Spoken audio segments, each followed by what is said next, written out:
Čus, tu je Sam FC a dnešné video bude o tom, jak ochutnávám Fidži Water.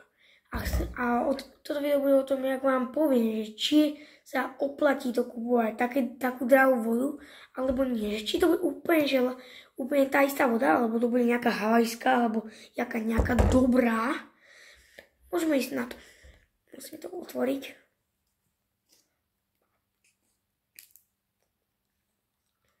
Máme to. Povedal tak, keby nikto nevedel. Idem to najprv ovoňať. Tak čistá voda. Takže poďme na to.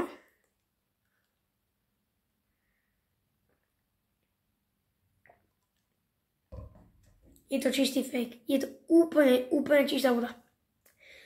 Nechápem, prečo je taká drahá, ale je úplne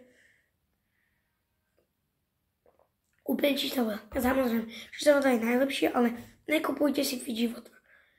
Je to úplne čistá voda a nie je to žiadna taká thajská alebo nejaká taká vzácna voda. Nechápem, čo je na to. Že není zlá, je to proste čistá voda.